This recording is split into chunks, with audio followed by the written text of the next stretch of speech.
I have brought you down today because I have an extremely rare find.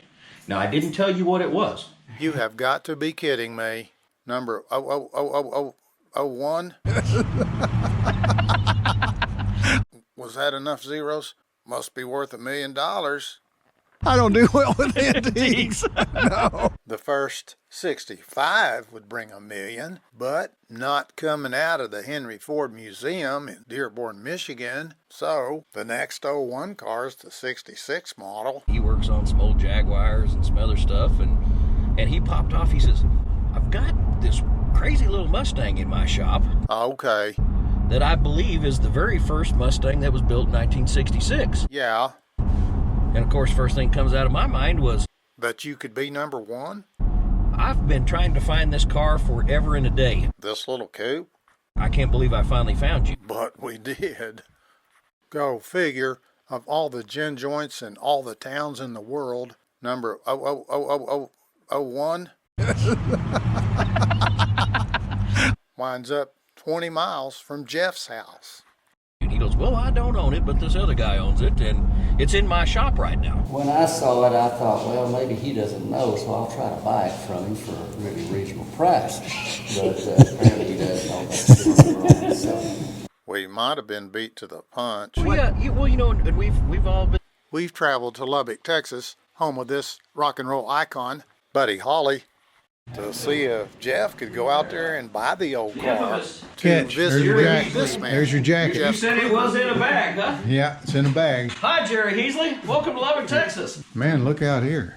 You don't have Mustangs parked in your office unless you're a little crazy about them. I like to give gifts to people that find cars to go do stories Get on. the Shelby puffy jacket. What do you think?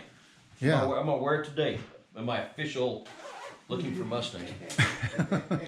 Look at that, Shelby. The Mustang was 20 miles away. Slayton, Texas. Now, what is that? It's Slayton. There's nothing over here. It's a little bitty town outside of Lubbock that had a big railroad depot back, when the railroad was the big deal. 1912, the Atchison, Topeka, and Santa Fe opened a depot here. And it's okay to be little bitty. That depot lasted till 1969. Those old buildings downtown can be chock full of old cars. And no telling what all. I said on the other side of this wall right here is Did you see it? No, I'm waiting on you. Okay. Could be a joke. But first, we hustled over to the shop Shop's name is Let's Restore It. where the 66 Mustang was getting worked on by this guy, All in all, it's a good appearing car. Mac Delano. Has a lot of road appeal to it. So, is this the one and only serial number 1 1966 Mustang? Follow the clues. Make the call before we tell you. my name's Terry Malugin, and this car belongs to my son, Tracy Malugin. This is a high school boy fixing to go into Texas Tech. He said, Dad, I found just exactly what I would like to have. He told us how much it was, and it wasn't much. I think it was either 1,000 or 1,500. Did he know the serial number at that time? Had no idea. This is the first year that we registered it in 1993, so we bought it in 92 here in Slayton. There's the tags that were on it when we got it. It looks like the last registration was 81. Yep. So basically, to me, it would have been from 81 to 92. It would not been registered anywhere. You had the title. Didn't you look at that number? I probably did. But what? Didn't think a thing about it. Think of the answer to our quiz for a clue. How many Ford assembly plants built 1966 Mustangs? Was it A, 1, B, 2, or C, 3? Answer coming up. All I've wanted is my boy to have a car, to drive around in, it being what he wanted. Think about the waves this car would make at a Mustang show. Tell you what, it's always good to play trivia time, isn't it, Jerry? Guess what I have? No, so what'd you find there? Well, digging through the glove box, we've actually found the original owner's manual. So, and usually they will put at the beginning of it the owner's information at the top, but unfortunately it was never filled out. It looked really good in my showroom floor. I got lots of room for #1 car. Well, general appearance of the car is extremely straight for its age. There's the floor pans are in great shape. The trunk that I don't have the key for right now, it has the original mat in very good shape in it. Terry's son added the dual exhaust. It's got a little rust on it. Got a few spots above the fender well right along there. Bubble right up here on the door. Has the original windshield in it. Got a little spot right there. It looks like somebody's repaired, but other than that, the windshield's in very good shape. It hadn't been on the road, let's see, this was inspected in 2000. Original hubcaps, of course.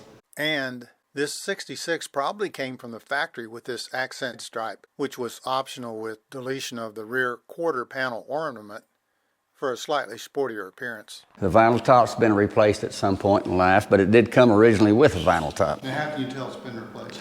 He told me it had.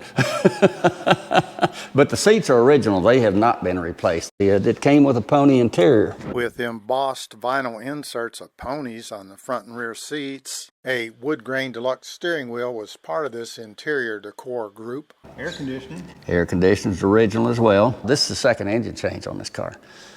Someone else had blown the engine, put a 302 in it, and then Terry's son blew the engine in it and put a 289 back in it. Driving lamps, fog lamps behind the grill. That's not Mustang. That's been an add-on. I have the radiator out right now at the radio shop getting it record just from setting. The overhauling the carburetor, bringing the brakes back up to working condition, new master cylinder, probably new wheel cylinders, changing all the filters, oils, and fluids. A lot of people don't know what to do with points on a car anymore. Well, it's a Motorcraft carburetor. I don't see a tag on it anywhere. Yeah, it would be Autolite for 66. Yes, it would. That's correct. No, wait, no, you were saying, what did your son get his degree in? International trade. International trade. So you think maybe he traded me for one of my cars for this one? The unusual thing about this car, and the owner of this car now, Terry, is the same way. I don't think they've ever realized what they had until much later.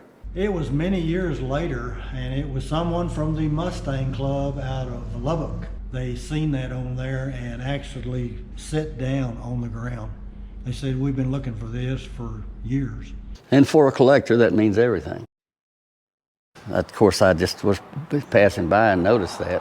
What'd you think? I think maybe I can steal this. Built on August 16th of 1965. What do you think the car is worth? My feeling is if I put a price out there, somebody's liable to want to buy it. And that's the reason I'm afraid to do that. Of course, it's not my car anyway. It's in my son's name. I mean, do you have an idea what the value is of the car? I do not. I would like to know.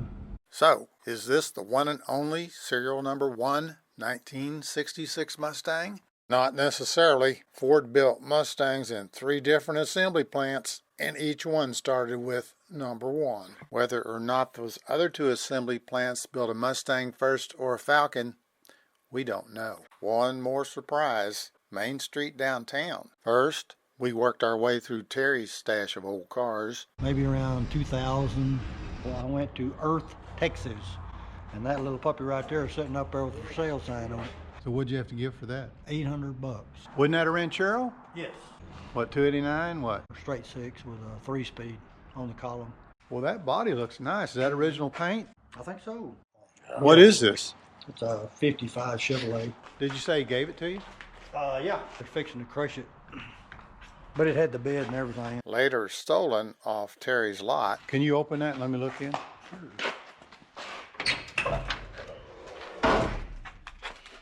What's unique about it is these back glasses. Oh, what is that? See that blade? Uh-huh. See, this goes back in early 1900s.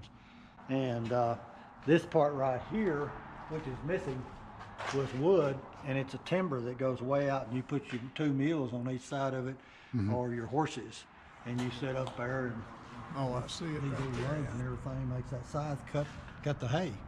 Oh, there's the other Ranchero, and then, boy, that looks like a nice Model A. What do we got there? That's both of these are 29s, Model A sedans. Jeff got a kick out of this old bike. I like this 38 Ford for picture taking. A 4-door sedan with suicide doors. Wait a second.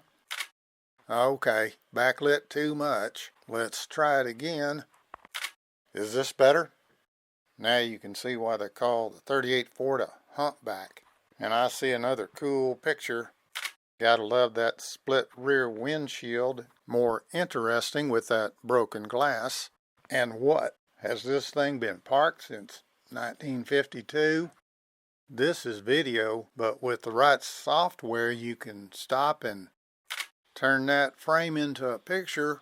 And then look, you can even make it better with a little post-production work. Now, can you see those spider webs pretty good? The gauges.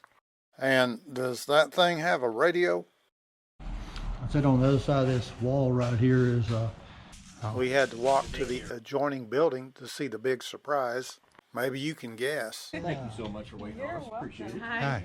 Hi, man. How are you today? Oh, wow. the plaster has been knocked off. Nothing much more familiar than a Coca-Cola sign painted on red bricks. An American icon. So glad they saved this one. It's inside now. Time for a story about another icon, Carroll Shelby. So in 1994, I actually drove to Dallas, Texas with my friend Tom Williams and his son Lee to come find you about putting my pink 68 Passionate Pink Mustang in Mustang Monthly. So we drove down there and went to the car show and actually found you on Saturday out the track shooting and all that stuff. And eventually we ended up shooting the pink car. But that evening we got to go to the banquet and caught Carroll walking out the door. And I didn't have, I was never expecting I was ever going to get close to him. So I had just a piece of paper somewhere. And I remember I was a kid. I was probably 22, 3 years old at that time. And I ran up to Carroll and I got his autograph and I got a picture with him. And so that was in September of 1994. So Carroll Shelby was my father's ultimate hero. He loved everything about Carroll Shelby. That's all I heard when I was growing up, stories about Carroll and all this stuff. So I gave that autographed with the picture to my father for Christmas that year.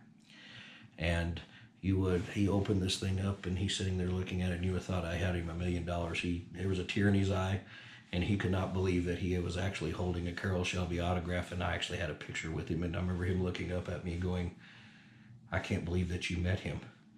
And better yet, I can't believe that I have an autograph sitting in my hands. So later in life, I go to see my father 2 or 3 years later and go to the guest bathroom, and he's got the Shelby autograph above the toilet. Love you, Mr. Shelby. Yeah, that's good. As you can well see from what it is, he is kind of my hero. So Dad, I think, would have been proud of kind of what all happened with that. I probably have 150 Carroll Shelby autographs maybe now. Walls and